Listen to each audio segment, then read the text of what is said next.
Hi friends, welcome back to my channel. മഴതോരു മുംബൈയിൽ ഇന്നലെ നടന്ന കഥയൊന്ന് കേട്ടാലോ? നെടുമുരക്കിൽ വീടിൻ്റെ പടി ഇറങ്ങി പോകാൻ ഒരുങ്ങി നിൽക്കുകയാണ് നമ്മുടെ അലീന. അവളുടെ ആ പോക്ക് ആർക്കും സഹിക്കാൻ പറ്റുന്നില്ല. അങ്ങനെ അലീന രോഹിതിനോടും കൃഷ്ണമോളോടൊക്കെ യാത്ര പറയുകയാണ്. രോഹിതിനോട് പറയാണ്, അച്ഛനെ നന്നായി നോക്കണം, നീ വേണം ഇവർക്ക് താങ്ങായി നിൽക്കാൻ. അച്ഛനൊരു ഹാർട്ട് പേഷ്യൻ്റ് ആണെന്നുള്ള ഓർമ്മ നിനക്ക് വേണം. നമ്മളെല്ലാവരും ഒന്നാണ്, നമ്മൾ കൂടപ്പിറപ്പുകളാണെന്നൊക്കെ പറയുകയാണ് ചെയ്യുന്നത്. അവനതെല്ലാം സങ്കടത്തോടെ കേട്ട് നിൽക്കുന്നു.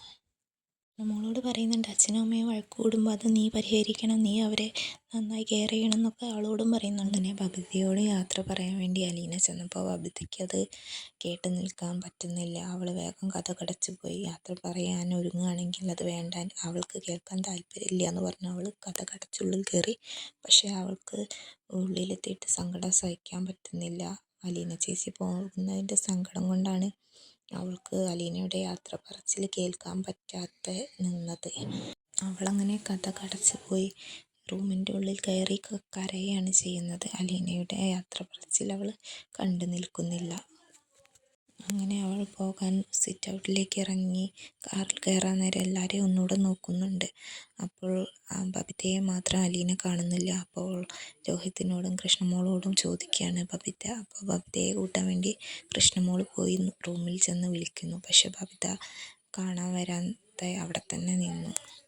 അങ്ങനെ അലീന ചേച്ചിയോട് രോഹിത് പോകാൻ പറയുന്നു. ബബിത വരില്ല എന്ന് പറയുന്നു. അവൾക്കതിന് സാധിക്കില്ല എന്നും രോഹിത് പറയുന്നു.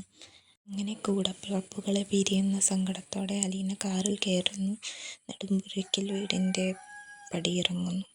അവൾ തിരിഞ്ഞ് സങ്കടത്തോടെ ആ വീടിനെ കുറിച്ച് ഓർക്കുന്നു. അവളുടെ കൂടപ്പിറപ്പുകളെ കുറിച്ചോർക്കുന്നു.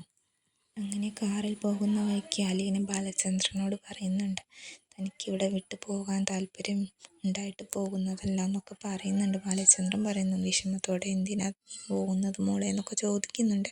പക്ഷെ തനിക്കത് താല്പര്യമില്ലെങ്കിലും താൻ അവിടെ നിന്ന് പോകണം എന്നാണ് തൻ്റെ തീരുമാനം എന്നൊക്കെ അലീന പറയുന്നുണ്ട്.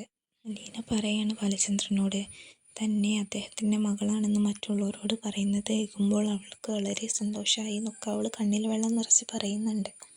അമ്മയെ മാത്രം തേടി വന്ന തനിക്ക് അച്ഛനെയും സഹോദരങ്ങളെയും വീടും കുടുംബവും ഒക്കെ കിട്ടിയതിൻ്റെ സന്തോഷത്തോടെയാണ് താൻ പോകുന്നതെന്നൊക്കെ അലീന പറയുന്നുണ്ട്.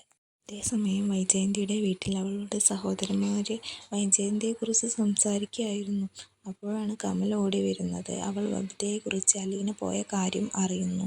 ഇതവൾ സന്തോഷത്തോടെ ഭർത്താവിനെ അറിയിക്കുകയാണ് ചെയ്യുന്നത്. പക്ഷേ അയാൾക്ക് അതിൽ അത്ര സന്തോഷവും സംതൃപ്തിയും തോന്നിയില്ല. അങ്ങനെ അയാൾ കമലയെ പറ്റി സഹോദരനോട് പറയുന്നു. കമല കാരണമാണ് തൻ്റെ മകൻ വഷളായതെന്നും അയാൾ ജയിലിൽ പോയതെന്നൊക്കെ അദ്ദേഹം പറയുന്നുണ്ട്. ഈ സന്തോഷം താൻ ആഘോഷിക്കുമെന്ന് പറഞ്ഞ് കമല അവിടെ നിന്നും പോകുന്നു. കമല പോയതിൻ്റെ ശേഷം അവരുടെ സഹോദരന്മാർ തമ്മിൽ പറയുന്നുണ്ട്, വൈജയന്തിയെ തിരിച്ചയച്ചാലോ എന്നൊക്കെ പറയുകയാണ് ചെയ്യുന്നത്. അത് വൈജയന്തിയോട് കൂടി ഒന്ന് ചോദിക്കട്ടെ, എന്താണ് അവളുടെ തീരുമാനം എന്ന് പറഞ്ഞുകൊണ്ട് ഈ ഭാഗം അവസാനിക്കുകയാണ് ചെയ്യുന്നത്. ബാക്കി കഥ നാളെ കേൾക്കാം. ബായ്. ബാക്കി കഥ അറിയാനായി ചാനലൊന്ന് സബ്സ്ക്രൈബ് ചെയ്ത് സപ്പോർട്ട് ചെയ്യണേ.